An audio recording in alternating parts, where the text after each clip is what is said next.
Hello friends, welcome back जावा learning hub. आज की session में हम मल्टी थ्रेडिंग के टॉपिक के अंदर एक और मोस्ट इंपॉर्टेंट टॉपिक को डिस्कस करने जा रहे हैं, जो है डेडलॉक इन मल्टी थ्रेडिंग। डेडलॉक एक्चुअल में एक सिचुएशन होती है जो मल्टी थ्रेडिंग के इन्वायरमेंट में जब हम अपने प्रोग्राम को या एप्लीकेशन को एग्जीक्यूट करवाते हैं, तो उस केस में मल्टी थ्रेडिंग के अंदर डेडलॉक की सिचुएशन अराइज होती है। और उस सिचुएशन को आज हम थ्योरेटिकली और प्रैक्टिकली दोनों में हम डिस्कस करेंगे और समझेंगे कि डेडलॉक की सिचुएशन कब आती है और उसको हम अपने प्रोग्राम के अंदर कैसे रिजोल्व कर सकते हैं और कैसे उसको अवॉइड कर सकते हैं। हम कंप्लीटली डेडलॉक की सिचुएशन को अवॉइड नहीं कर सकते, लेकिन हम रिड्यूस कर सकते हैं उसके चांसेस को कि कैसे हमारे प्रोग्राम के अंदर वो डेडलॉक की सिचुएशन कम से कम अकर हो। तो पहले एक बार डेडलॉक की सिचुएशन को थ्योरेटिकली डिस्कस करने के लिए अपने पावर पॉइंट की स्लाइड पे चलते हैं। उसके बाद फिर प्रैक्टिकली उसको विजुअल स्टूडियो में एक प्रोग्राम बना के समझेंगे। What is a deadlock in multithreading? A deadlock is a situation in multithreading where two or more threads are blocked forever, each waiting for the other to release a resource. Deadlock एक situation है जो multi threading environment के अंदर जब भी हम अपने programme को रन करते हैं, वहां पे जब दो या दो से ज्यादा थ्रेड ब्लॉक्ड हो जाते हैं हमेशा के लिए, और वो एक दूसरे के रिसोर्स को अक्वायर करने के लिए वेट करते रहते हैं हमेशा। जैसे कि एग्जांपल लेके चलते हैं कि एक थ्रेड ए है, एक थ्रेड बी है। थ्रेड ए के पास रिसोर्स ए है और वो रिसोर्स बी के लिए वेट कर रहा है। साइमल्टेनियसली थ्रेड बी के पास रिसोर्स बी है और वो रिसोर्स ए के लिए वेट कर रहा है। तो ये एक ऐसी सिचुएशन अराइज हो जाएगी हमारे प्रोग्राम के अंदर कि ना तो थ्रेड बी लोग को रिलीज कर पाएगा, क्योंकि उसको अपना काम खत्म करने के लिए थ्रेड रिसोर्स ए की जरूरत है, और ऐसे ही थ्रेड ए को भी अपना काम खत्म करने के लिए रिसोर्स बी की जरूरत है। तो ये दोनों एक तरीके से साइक्लिक डिपेंडेंसी के रूप में काम करेंगे वहां पे, और ये हमेशा के लिए वेट करते रह जाएंगे अपने काम को परफॉर्म करने के लिए और to acquire each other object lock. It occurs when threads have circular dependency, जैसे मैंने अभी बताया था, on a set of resources leading to a infinite waiting state। ये एक तरीके से जैसे साइकिल बन जाता है, जैसे आप नीचे देखोगे भी, मतलब हाउ डेडलॉक हैपेंस कैसे होता है वो एक बार देख लेते हैं। Thread one acquire resource A and wait for resource B. Thread two acquire resource B and wait for resource A. अभी इस केस में थ्रेड वन ने रिसोर्स ए को एक्वायर कर लिया और रिसोर्स बी के लिए वेट कर रहा हो, लेकिन सेम टाइम पे थ्रेड बी रिसोर्स बी को एक्वायर करके बैठा है और वो वेट कर रहा है रिसोर्स ए के लिए। तो एक तरीके से एक साइकिल बना हुआ है ये, कि ए के पास जो थ्रेड वन के पास ए रिसोर्स है उसकी वेटिंग कर रहा है थ्रेड टू, और थ्रेड टू के पास बी रिसोर्स है जिसकी वेट कर रहा है थ्रेड वन। तो ये एक इस ऐसी सिचुएशन में ना तो थ्रेड वन अपना लॉक रिलीज कर पाएगा रिसोर्स ए के लिए, ना थ्रेड टू वो लॉक बी का रिसोर्स बी का लॉक रिलीज कर पाएगा। तो इस टाइप की सिचुएशन जब भी हमारे प्रोग्राम के अंदर मल्टी थ्रेडिंग एनवायरनमेंट के अंदर आती है, तो उसको हम डेडलॉक सिचुएशन कहते हैं। Neither thread can proceed because each is holding a resource the other needs. क्योंकि जैसे कि मैंने भी डिस्कस किया कि ना तो थ्रेड वन प्रोसीड कर पाएगा एग्जीक्यूशन के लिए या अपने काम को कंप्लीट करने के लिए, ना थ्रेड टू कर पाएगा, क्योंकि दोनों एक दूसरे के रिसोर्स को अपने काम को कंप्लीट करने के लिए रिसोर्स का वेट कर रहे हैं। This result in deadlock and neither thread can continue execution. और जब इस काइंड की सिचुएशन, जैसे मैंने ऊपर बताया था, जब इस तरह की सिचुएशन हमारे प्रोग्राम के अंदर क्रिएट हो जाती है, तो उसी सिचुएशन को हम डेडलॉक कहते हैं। इस सिचुएशन के अंदर हमारा कोई सा भी थ्रेड वो अपना एग्जीक्यूशन कंटिन्यू नहीं कर पाता। डेडलॉक की कुछ कैरेक्टरिस्टिक्स होती है, वो क्या है एक बार डिस्कस कर लेते हैं। फर्स्ट क्या है? Mutual exclusion. At least one resource is held in a non shareable mode. इस केस में कम से कम एक रिसोर्स नॉन शेयरेबल मोड में होता है, और तभी जाके ही वो हमारे डेडलॉक की कैरेक्टरिस्टिक्स और डेडलॉक की सिचुएशन अकर हो पाती है। Hold and wait. A thread holding a resource is waiting for another resource held by another thread. जब एक थ्रेड किसी रिसोर्स को होल्ड कर रहा हो और दूसरे रिसोर्स के लिए वेट कर रहा हो, और जो दूसरा रिसोर्स जिसके लिए वो वेट कर रहा है वो किसी और थ्रेड द्वारा हेल्ड या एक्वायर किया हो, तो उस केस में हम जब हम देखते हैं कि हमारे प्रोग्राम के अंदर ऐसी सिचुएशन आती है, तो भी वो डेडलॉक की सिचुएशन अकर करता है। No preemption. Resources cannot be forcibly taken from a thread. They must be released voluntarily. क्योंकि हमारे प्रोग्राम के अंदर कभी भी ऐसा कुछ नहीं कि हम फोर्सफुली किसी पर्टिकुलर थ्रेड से किसी रिसोर्स को एक्वायर कर सकें। ये एक म्यूचुअल अंडरस्टैंडिंग होती है और ये एक क्या होता है, वॉलंटरली जब कोई पर्टिकुलर थ्रेड अपना काम खत्म कर लेता है तभी उस पर्टिकुलर थ्रेड ऑब्जेक्ट के लिए वो लॉक रिलीज करता है। Circular wait. A circular chain of thread exists, where each thread is waiting for a resource that the next thread in the chain holds. ये भी जैसे कि ऊपर बताया था हमने कि सर्कुलर डिपेंडेंसी हो जाती है, ऐसे ही सर्कुलर वेट उसी चीज को बोल रहे हैं यहाँ पे हम।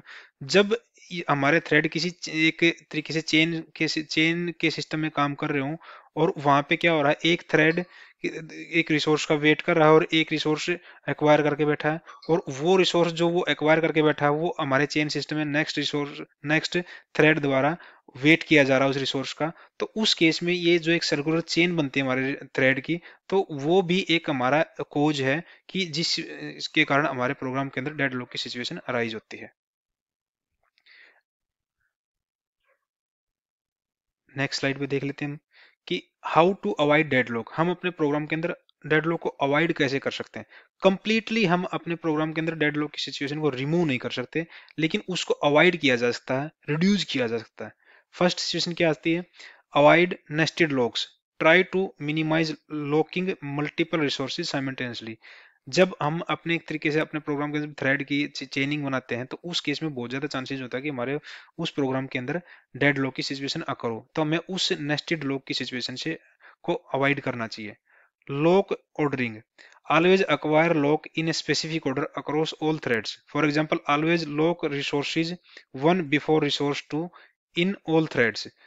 हम जब भी अपने प्रोग्राम के अंदर मल्टी थ्रेडिंग इन्वायरमेंट को इंप्लीमेंट करते हैं, मल्टी थ्रेडिंग मैकेनिज्म को इंप्लीमेंट करते हैं, तो उस केस में हमें थ्रेड्स के लॉक की ऑर्डर को खासकर एक तरीके से स्पेसिफिक वे से हमें उसको इंप्लीमेंट करना चाहिए, ताकि हमारे प्रोग्राम के अंदर डेडलॉक की सिचुएशन ना आए। जैसे कि यहाँ पे कर रखा है कि अगर हमारे पास दो रिसोर्स हैं तो हमेशा हमें ईच थ्रेड के अंदर रिसोर्स वन को पहले एक्वायर करना चाहिए और रिसोर्स टू को बाद में एक्वायर करना चाहिए। थर्ड सिचुएशन में हम कैसे अवॉइड कर सकते हैं डेडलॉक को, यूज ट्राई लॉक मैकेनिज्म। एक जैसे कि हमने जब मल्टी थ्रेडिंग के इन्वायरमेंट में जब हमने पढ़ना स्टार्ट किया था, तो एक हमारे पास लॉक इंटरफेस है जिसके थ्रू हम एक लॉक मैकेनिज्म अपने प्रोग्राम के अंदर सेटअप कर सकते हैं, जिसके थ्रू हम अपने प्रोग्राम के अंदर सिंक्रोनाइजेशन मैकेनिज्म को इंप्लीमेंट कर सकते हैं। तो उसके थ्रू भी हम ट्राई लॉक मैकेनिज्म के थ्रू भी हम अपने प्रोग्राम के अंदर डेड लॉक की सिचुएशन को अवॉइड कर सकते हैं। Use the try lock method from java.util.concurrent.logs.lock to attempt acquiring a lock for a limited time. हम ट्राई लॉक मेथड के थ्रू हम अपने एक पर्टिकुलर थ्रेड के ऊपर किसी पर्टिकुलर ऑब्जेक्ट के लिए एक लिमिटेड टाइम के लिए लॉक अक्वायर कर सकते हैं with the help of try lock method, जो हमारे लॉक इंटरफेस के अंदर अवेलेबल है। If the lock is not acquired with in the time out, the thread can release held locks and try again avoiding deadlock situation. अगर जो जिस particular time period के लिए हम दे रखे हैं वो पर्टिकुलर थ्रेड उस लॉक को एक्वायर कर रहा है, अगर with in the time period वो लॉक को एक्वायर नहीं करता तो वो उस पर्टिकुलर थ्रेड उस रिसोर्स को रिलीज कर देगा और अगेन दोबारा उस पर्टिकुलर रिसोर्स को एक्वायर करने के लिए वेट करेगा, ताकि हमारे प्रोग्राम के अंदर डेडलॉक की सिचुएशन अकर ना हो सके।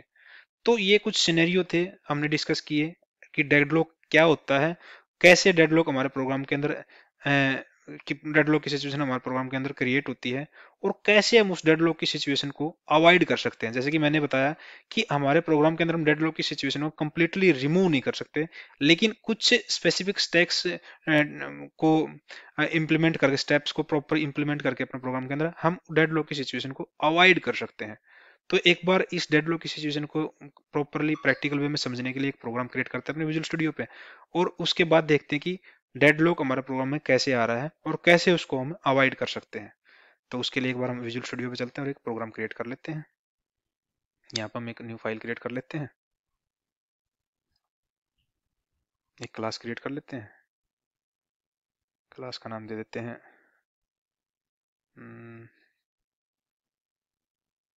Shareable resource.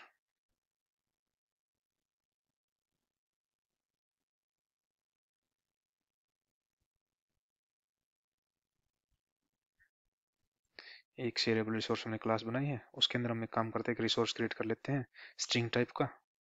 स्ट्रिंग, इसको हम दे देते हैं resource.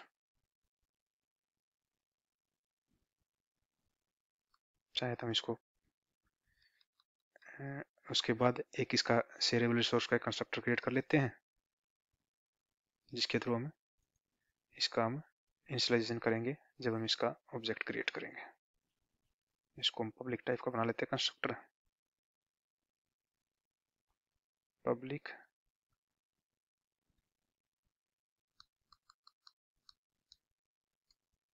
String resource, this dot resource equal to resource.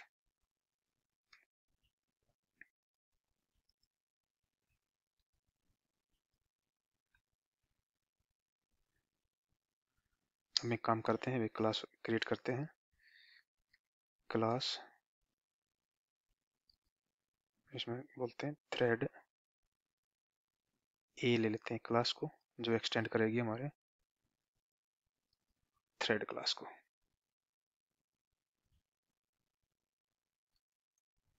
इसके अंदर हम क्या करते हैं, जो हमारा शेयरेबल रिसोर्स है उसके दो ऑब्जेक्ट क्रिएट कर लेते हैं, रिसोर्स 1, एक और क्रिएट कर लेते हैं रिसोर्स 2, और थ्रेड ए क्लास का एक कंस्ट्रक्टर क्रिएट कर लेते हैं। इसको भी हम पब्लिकली डिफाइन कर देते हैं, पब्लिक, और इसके अंदर हम दोनों शेयरेबल रिसोर्स हमारे पास करवा देते हैं।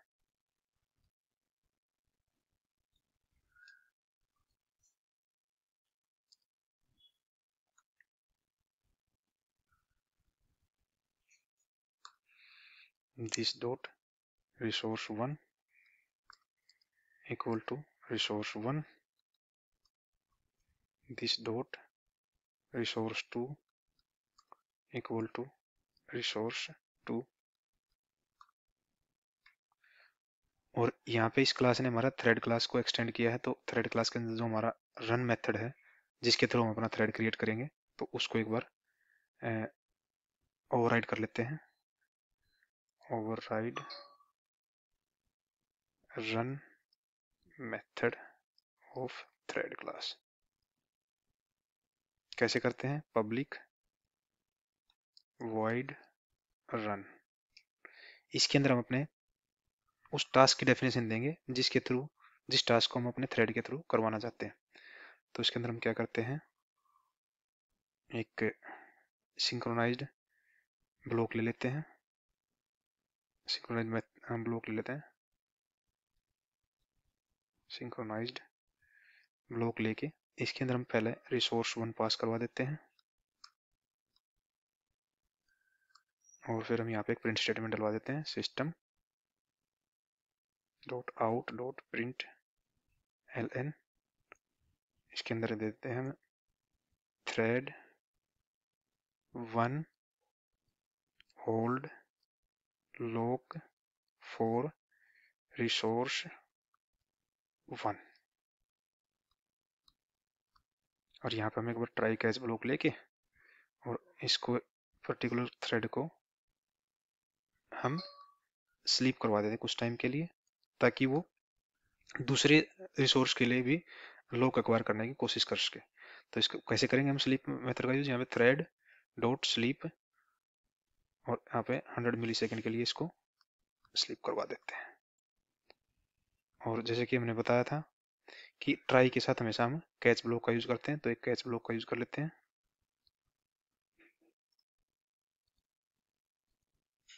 इसके अंदर हम क्या करेंगे, अगर हमारे पर्टिकुलर रन मेथड के अंदर कोई एक्सेप्शन आता है तो उसको हैंडल करवाने के लिए हम ये ट्राई कैच ब्लॉक को के अंदर इस सारे प्रोसेस को हम कर रहे हैं। तो क्या किस टाइप का एक्सेप्शन आता है यहाँ पे, इंटरप्टेड, TERRUPTED इंटरप्टेड एक्सेप्शन ई, और यहाँ पे बोल देते हैं E dot print stack trace, एक मेथड होता है जो इस पर्टिकुलर एक्सेप्शन मेथड को हमारे कंसोल पे प्रिंट करवा देता है। इसके बाद हम क्या करेंगे, एक अनदर सिंक्रोनाइज्ड ब्लॉक लेते हैं। इसके अंदर सिंक्रोनाइज्ड मेथड एक्चुअली ब्लॉक नहीं है, सिंक्रोनाइज्ड, और इसमें हम रिसोर्स 2 को पास करवा देते हैं। और ये क्या कर रहे हैं हम यहाँ पे कि इसके पास रिसोर्स 1 तो है ही जो लोक होल्ड कर रखा है, और ये ट्राई कर रहा है थ्रेड 1 होल्ड्स लोक 1 for resource 1 and waiting for resource 2।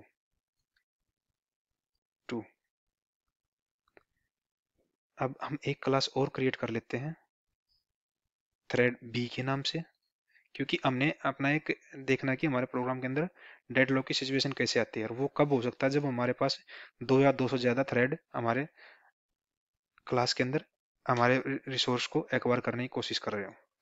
तो उसके लिए हम क्या करेंगे, यहाँ पे एक क्लास और बनाते हैं थ्रेड बी। थ्रेड बी के अंदर सेम चीजें रहेंगी, यहाँ पे थ्रेड बी का कंस्ट्रक्शन बना देते हैं, कंस्ट्रक्टर। और इसके अंदर भी हम क्या करेंगे, हम थ्रेड बी के पास क्या है, रिसोर्स 2 का लॉक है। थ्रेड जो 2 है हमारा, वो लॉक एक्वायर करके बैठा है रिसोर्स 2 के लिए, बाकी सेम चीजें होंगी।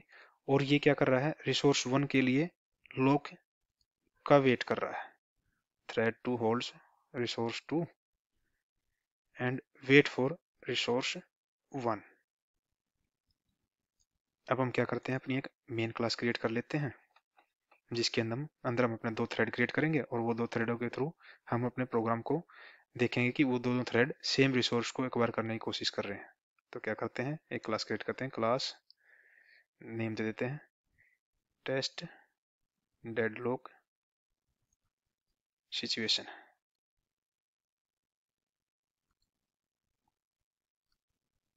इसमें अपना मेन मेथड राइट कर लेते हैं, पब्लिक स्टैटिक वॉइड मेन और स्ट्रिंग args। इसके अंदर हम क्या करेंगे, एक तो हमारा जो शेयर्ड रिसोर्स है उसके 2 ऑब्जेक्ट क्रिएट करते हैं। हमारी जो क्लास है शेयरेबल रिसोर्स, इसके हम 2 ऑब्जेक्ट क्रिएट करते हैं फिलहाल।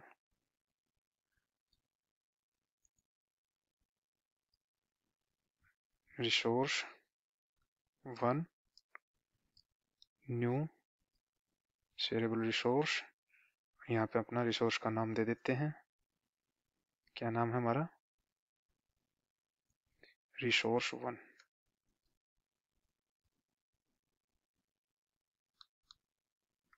ऐसे ही हम एक रिसोर्स और क्रिएट कर लेते हैं,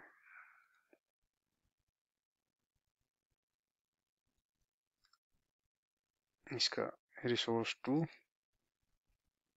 और यहाँ पे इसका नाम है रिसोर्स 2।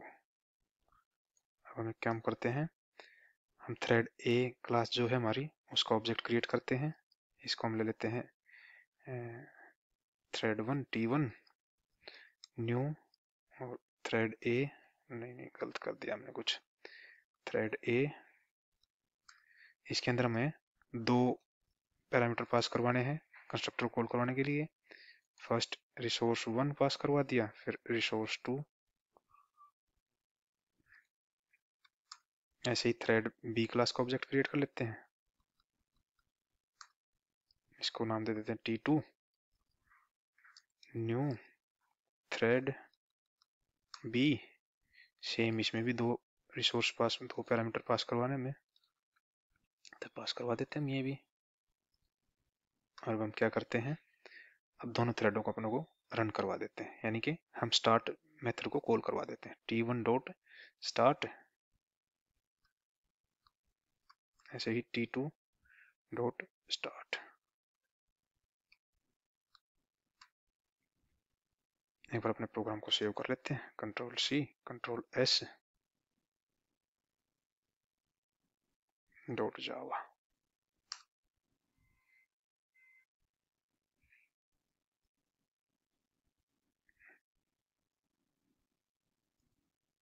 क्या किया है भाई, सिंक्रोनाइज्ड की स्पेलिंग गलत है, SYN सिंक्रोनाइज, एस छोटा आएगा हमारा, हमने कैपिटल कर दिया इसको, कंट्रोल एस करते हैं, ऊपर भी होगी, इस क्लास में भी सेम है, कंट्रोल एस। ये हमारा प्रोग्राम कंप्लीट हो गया, एरर फ्री है। तो एक बार हमने किया क्या है, यहाँ पे हमने एक क्लास बनाई है सेरिएबल रिसोर्स, उसमें हमने एक रिसोर्स क्रिएट किया स्ट्रिंग टाइप का, जिसका नेमली हमने रिसोर्स, और एक कंस्ट्रक्टर बनाया जिसके थ्रू हमने उस रिसोर्स को इनिशियलाइज करवा दिया। फिर हमने एक थ्रेड ए क्लास बनाई जिसने थ्रेड क्लास को एक्सटेंड किया, उसके अंदर हम सेरिएबल रिसोर्स के 2 रिसोर्स क्रिएट करवाए, और उस क्लास का कंस्ट्रक्टर बना के और वो दोनों रिसोर्सों को यहाँ पे इस कंस्ट्रक्टर थ्रू पास करवा के, ताकि हम रन टाइम पे जब हम इसका ऑब्जेक्ट बनाएंगे अपने मेन मेथड के अंदर, तो हम इस पर्टिकुलर थ्रेड क्लास के रिसोर्सेज को जो हमने वेरिएबल क्रिएट किए हैं यहाँ पे डेटा मेंबर्स हैं, उनको इनिशियलाइज करवा पाए इस कंस्ट्रक्टर के थ्रू। फिर हमने, क्योंकि इस क्लास ने थ्रेड क्लास को एक्सटेंड किया है, तो थ्रेड क्लास के रन मेथड को हमने यहाँ पे ओवरराइड करवाया है, और उस रन मेथड के अंदर हमने अपने टास्क की डेफिनेशन दी है, जिस टास्क को हम अपने थ्रेड के थ्रू करवाना चाहते हैं। उसके अंदर हमने क्या किया है, एक सिंक्रोनाइज्ड ब्लॉक लिया है, फर्स्ट हमने एक सिंक्रोनाइज्ड मेथड क्रिएट किया है, उस सिंक्रोनाइज्ड मेथड के अंदर हमने रिसोर्स 1 को पास करवाया, और उसके थ्रू हमने क्या करवाया कि फिलहाल इस रिसोर्स 1 का लॉक हमारे जो इस पर्टिकुलर थ्रेड ए क्लास का जो ऑब्जेक्ट होगा बनेगा उसके पास है, और वही इंटरनली फिर क्या कर रहा है, वो रिसोर्स 2 के लिए वेट कर रहा है। ऐसे ही हमने थ्रेड बी क्लास बनाई, उसके अंदर भी हमने सेम प्रोसेस रखा, लेकिन हमने इसमें किया क्या है, इसमें हमने क्या किया है, ये इनिशियली जो थ्रेड बी क्लास का ऑब्जेक्ट होगा वो रिसोर्स 2 का लॉक होल्ड करके रखेगा, और रिसोर्स 1 के लॉक के लिए, रिसोर्स 1 के ऑब्जेक्ट के रिसोर्स 1 के लिए लॉक लॉक के लिए होल्ड करके वेट करके रखेगा। यानी कि एक तरीके से थ्रेड ए का ऑब्जेक्ट के पास रिसोर्स 1 है, थ्रेड बी के ऑब्जेक्ट के पास रिसोर्स 2 है, थ्रेड ए वाला रिसोर्स 2 का वेट कर रहा है, और थ्रेड बी वाला रिसोर्स 1 का वेट कर रहा है। तो एक तरीके से जो हमने अपने थ्योरेटिकल सेशन में डिस्कस किया था उस टाइम पे, कि जब ऐसी कुछ साइक्लिक डिपेंडेंसी बन जाती है हमारे प्रोग्राम के अंदर, तो वो एक डेडलॉक की सिचुएशन को राइज करती है। तो एक बार हम अपने प्रोग्राम को रन करके देखते हैं कि हमारा एक्चुअल में हमारा प्रोग्राम आउटपुट क्या देगा हमें। तो उसके लिए क्या करते हैं, अपने प्रोग्राम को रन करते हैं,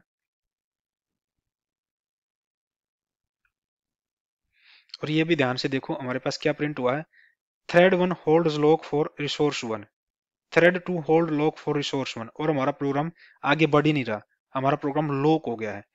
क्यों लॉक हो गया है, क्योंकि ना तो थ्रेड 1 अपना एग्जीक्यूशन कंप्लीट कर पा रहा है, क्योंकि इसको थ्रेड 1 को अपना एग्जीक्यूशन कंप्लीट करने के लिए रिसोर्स 2 की जरूरत है।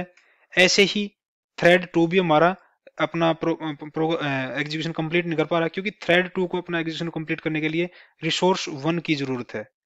तो इसलिए ये हमारा प्रोग्राम एक तरीके से साइक्लिक डिपेंडेंसी में फंस गया है, और हमारे प्रोग्राम के अंदर एक डेडलॉक की सिचुएशन अराइज होगी है। तो इस काइंड ऑफ की सिचुएशन को हम अपने प्रोग्राम के अंदर कैसे अवॉइड करें, वो स्टेप भी हमने थ्योरेटिकली सेशन में डिस्कस किया था, कि हम अपने प्रोग्राम के अंदर इस टाइप की सिचुएशन जब क्रिएट हो जाती है डेडलॉक की, तो उसको हम कैसे अवॉइड कर सकते हैं। उसके सिंपल तरीके क्या हैं, या तो हम ऐसे अपने थ्रेड्स की चेन ना बनाएं जो एक दूसरे के थ्रेड को, एक दूसरे के रिसोर्स को मतलब एक्वायर करने के लिए वेट कर रहे हो। सेकंड, या फिर हमने जो अपने रिसोर्स का ऑर्डर है ना, जिस ऑर्डर में अपने रिसोर्स को कॉल करवा रहे हैं, तो उस ऑर्डर को इस तरीके से मेंटेन करके रखें कि हमारे प्रोग्राम के अंदर डेडलॉक की सिचुएशन ना आए। तो उसमें भी जब हमने डिस्कस किया था कि जब भी हमारे जैसे 2 रिसोर्स की बात करें यहाँ पे, तो हमेशा हमें हर थ्रेड को पहले रिसोर्स 1 को एक्वायर करना चाहिए, और रिसोर्स 2 के लिए वेट करना चाहिए। तो इस सिचुएशन को हम अपने प्रोग्राम के अंदर अवॉइड करने के लिए क्या करें, पहले तो हम अपने प्रोग्राम को स्टॉप करवा देते हैं। फिर हम क्या करेंगे, जो हमने थ्रेड बी क्लास बनाई है ना, उसके अंदर भी हम क्या करेंगे, जब हम लॉक एक्वायर करवा रहे हैं, तो हम थ्रेड रिसोर्स 1 के लिए ही लॉक एक्वायर करवाएंगे। यहाँ पे क्या करेंगे, थ्रेड 1 का लॉक है इसके पास, और थ्रेड 1 के पास रिसोर्स 1 का लॉक है, और वो क्या कर रहा है, रिसोर्स 2 को लॉक करने के लिए वेट कर रहा है। नहीं, यहाँ पे भी थ्रेड 2 लिखेंगे, यहाँ पे थ्रेड 2 के पास, थ्रेड 2 के पास रिसोर्स 1 है, और 2 के लिए वो वेट कर रहा है। तो इसमें क्या किया, अब हमने दोनों क्लासेज में वो पहले रिसोर्स 1 के लिए लॉक एक्वायर करेंगे और रिसोर्स 2 के लिए लॉक का होल्ड करेंगे। तो इसमें क्या होएगा, जब ये जो स्लीप मेथड हमने कॉल करवाया है अपने सिंक्रोनाइज मेथड के अंदर, तो वो क्या कर रहा है, कुछ टाइम के लिए हमारे उस पर्टिकुलर ऑब्जेक्ट को स्लीप कर देता है जिसके पास हमारा रिसोर्स 1 है। तो वो क्या करेगा, उस टाइम पे क्या करेगा, ये स्लीप उसमें चला जाएगा, हमारे पास स्लीप मोड में चला जाएगा ये थ्रेड, और उसी टाइम पे हमारा जो दूसरा थ्रेड होगा वो रिसोर्स 1 के लॉक को एक्वायर कर लेगा और अपना काम स्टार्ट कर देगा। जैसे ही हमारा थ्रेड टू स्लीप मोड में जाएगा तो वो हमारा रिसोर्स वन वापिस उस पर्टिकुलर थ्रेड वन के लॉक को एक्वायर करेगा और अपना काम स्टार्ट करेगा। तो इस तरीके से हमारे प्रोग्राम के अंदर जो साइक्लिक डिपेंडेंसी है रिसोर्स की वो खत्म हो जाएगी और हमारे प्रोग्राम के अंदर से डेड लॉक की सिचुएशन रिमूव हो जाएगी। अब एक बार हम अपने प्रोग्राम को दोबारा सेव करके रन करवा के देखते हैं।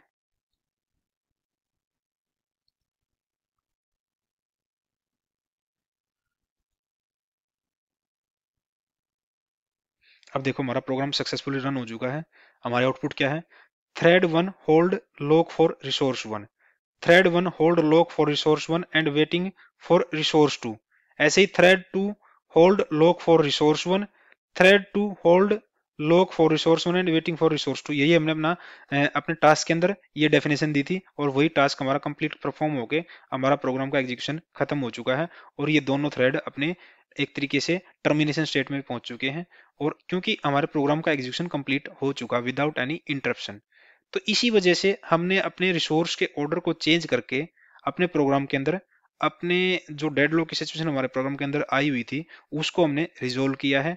ऐसे ही हम अपने मल्टी थ्रेड इन्वायरमेंट में इस टाइप की जब डेडलॉक की सिचुएशन आती है तो हम इस तरीके से हम अपने प्रोग्राम के अंदर उस सिचुएशन को अवॉइड कर सकते हैं और रिमूव कर सकते हैं।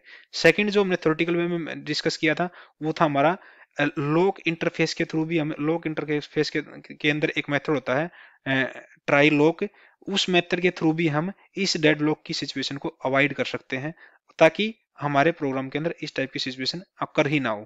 तो उसको भी अगर आप चाहते हो कि हम उसको उस सिचुएशन के ऊपर भी एक प्रोग्राम बना के देखें तो हम उसको एक तरीके से असाइनमेंट के तौर पे आपके ऊपर छोड़ते हैं। आप पहले उसको स्टडी करना कि एक्चुअल में ट्राई लॉक के थ्रू हम कैसे उस सिचुएशन को अवॉइड कर सकते हैं। अगर आपको समझ में नहीं आता कि वो ट्राई लॉक के थ्रू भी हम अपने डेड लॉक की सिचुएशन को कैसे अवॉइड कर सकते हैं तो आप इस पर्टिकुलर वीडियो के ऊपर कमेंट कर सकते हो ताकि मैं फर्दर उस ट्राई लॉक के मेथड के थ्रू भी हम डेड लॉक की सिचुएशन को कैसे अवॉइड कर सकते हैं एक प्रोग्राम के थ्रू मैं आपको समझाने की पूरी कोशिश करूंगा।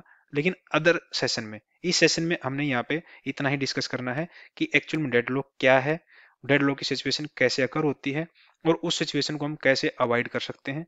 और हमने प्रैक्टिकल वे में भी हमें अपने रिसोर्स को रीऑर्डर करके यहाँ पे देख लिया है कि हम अपने प्रोग्राम के अंदर डेड लॉक की सिचुएशन को कैसे रिमूव कर सकते हैं।